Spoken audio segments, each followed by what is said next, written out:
Welcome to Intellectual Property Matters. In this WIPO podcast, we explore the fascinating world of creativity, innovation, and intellectual property. Let's listen, learn, and get inspired. Hello, everyone. Welcome to today's episode of Classroom Conversations, a WIPO Academy series, and I'm joined today by Priscilla Kuliba-Mante, an award-winning neuroscientist and senior lecturer in pharmacology at Kwame Nkrumah University of Science and Technology in her home country of Ghana. Priscilla is dedicated to finding a cure for epilepsy, and she was awarded the L'Oreal UNESCO Regional Fellowship for Ghana in 2018, and then she was selected as one of the L'Oreal UNESCO for Women in Science Program's International Rising Talents for Africa and the Arab States in 2019. As part of the award, she participated in a WIPO Academy training course on intellectual property, or IP for short, for women scientists. Ever since, she's been an avid advocate for IP in the sciences, so that's what we'll chat about today. We'll talk about why IP is key for a career in the science, technology, engineering, and mathematics fields. Thank you so much for joining us today, Priscilla. So I was wondering if you can briefly tell us about your science journey and how you got to where you are today on the cusp of epilepsy treatment research in West Africa. Thank you, Natalie. I'm excited to join you on this episode. So, as you have introduced, I am a neuroscientist and I work on treatments for epilepsy. So, I'd say that my journey to science probably started when I got into the university. Just like every smart kid, I was hoping to go into the university to study medicine. But for a few reasons, I missed medical school and then ended up in a pharmacy program. But after ending up in the pharmacy program, I discovered after a year that actually this was the right place for me. And this was a place where I could realize all my strengths. So I went through that program. I came back to the university as a teaching assistant for 1 year, which was where I met my very first mentor, Professor Eric Wood, who introduced me to neuroscience. So he taught me all the skills that I know currently. And I developed the interest and then the niche for epilepsy research just because as a pharmacist, I frequently came across people who were living with epilepsy who currently have no cure for their condition. And I just felt that with the skills that I had, that I was in a very good position to be able to offer some help to these people. So I decided to focus on finding treatments for epilepsy. And here I am. That's very inspiring. From everything that you've experienced academically and professionally, when would you say was your first experience or interaction with intellectual property? And as a scientist and neuroscience researcher, how do you use IP in your daily life at work? Well, I will say the very first time I probably heard about IP was when I was in pharmacy school. And you know that as part of the training of pharmacists, we are required to know a lot of laws and policies, yes. So we were first introduced to the TRIPS agreement, and then we were also introduced to concepts like patents and then compulsory licensing, because these are usually concepts that tend to come up when you are, for instance, trying to register drugs or during drug trade issues. But currently, as a scientist or a lecturer who is interested in drug development, I often have to think around issues that border on patents, just in case we come up with some inventions or some ideas which we want to protect. And I also often have to think around copyrights, because as you know, as a scientist, our primary means of putting out the knowledge we generate is through publication. Are there areas of intellectual property that you feel are more relevant or interesting to you personally and also professionally? Yes, I would say because of my background and because of my interests. One, patents.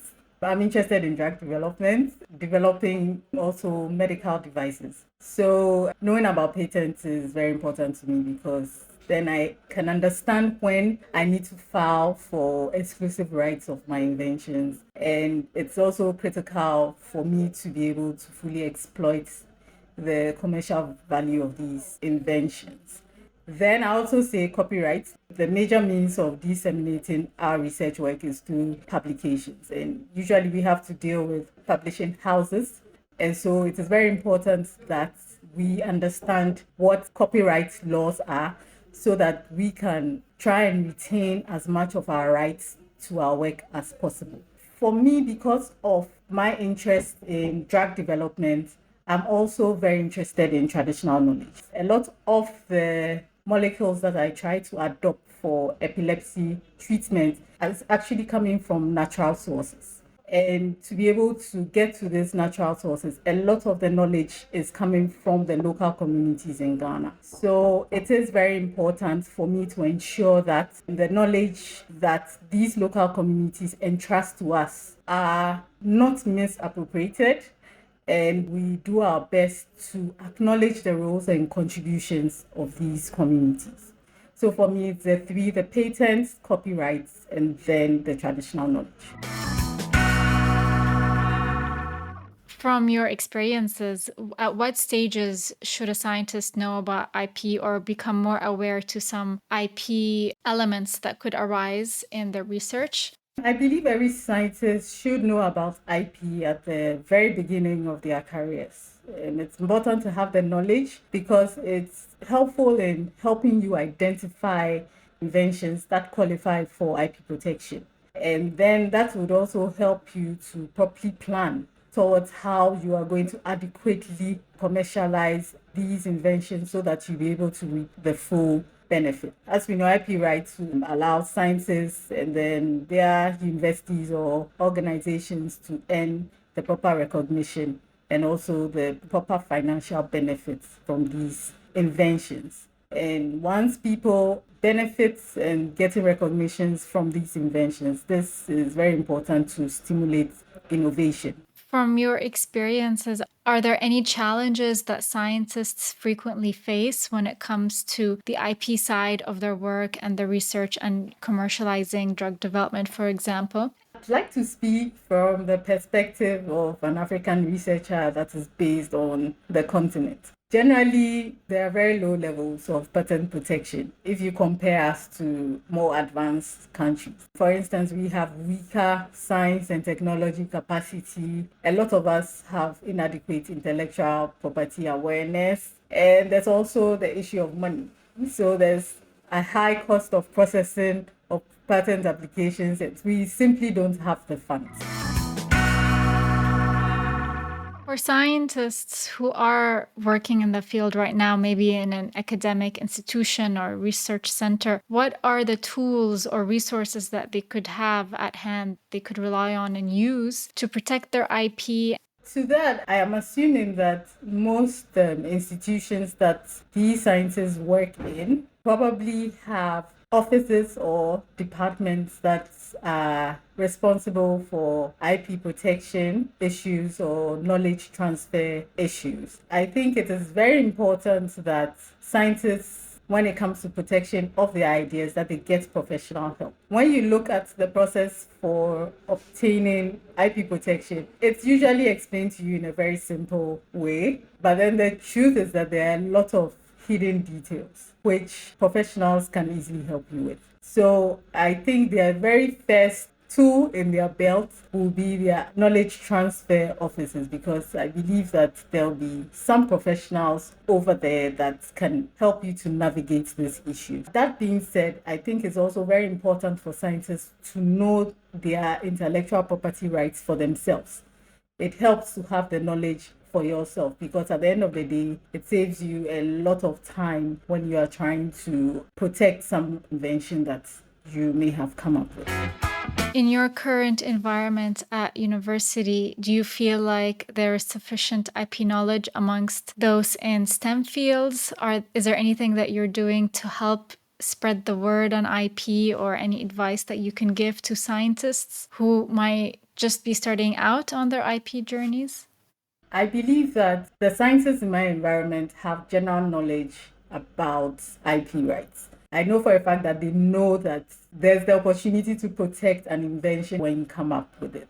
But I cannot guarantee that, for instance, ask somebody to tell you the first step or the exact steps that they need to protect an invention that they will be able to elaborate or explain to you. So one of the things that I do as part of training, especially for up and coming researchers that are under my supervision, is I try to teach them some of the very basics of IP protection rights. So at least I expect that after a year with working with me, you should understand basic concepts like copyright and then patents. And so that as we work together, if it happens that we get to the point where we need to protect an invention, that you are on board with me in terms of the way to proceed from that point.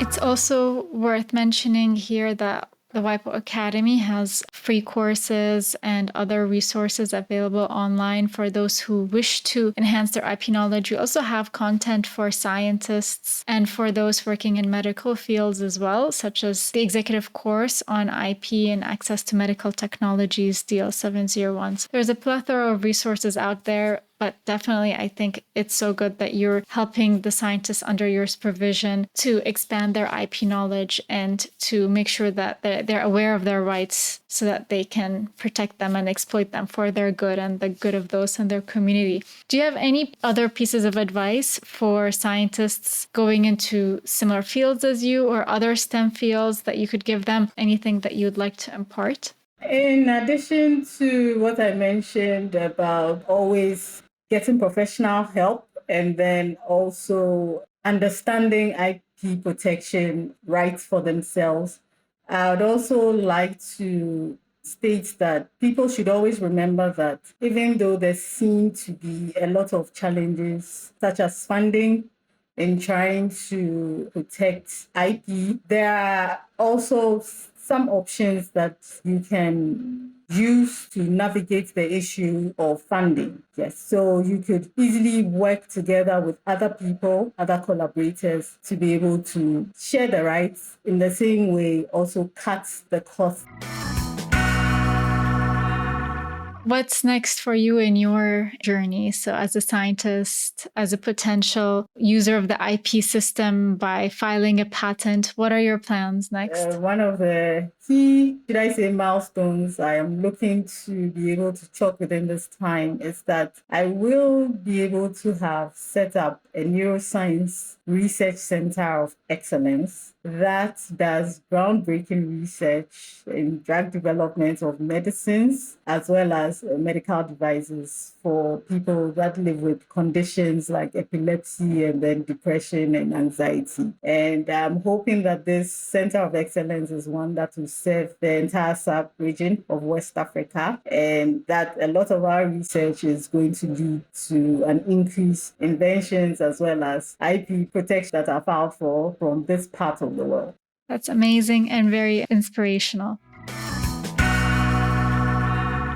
Well, thank you so much, Priscilla, for taking time to share all these useful tips that will help any scientist that's listening in. This brings us to the end of our classroom conversation for today. I would like to thank our curious listeners for tuning in, and we'll catch you all next time on Classroom Conversations.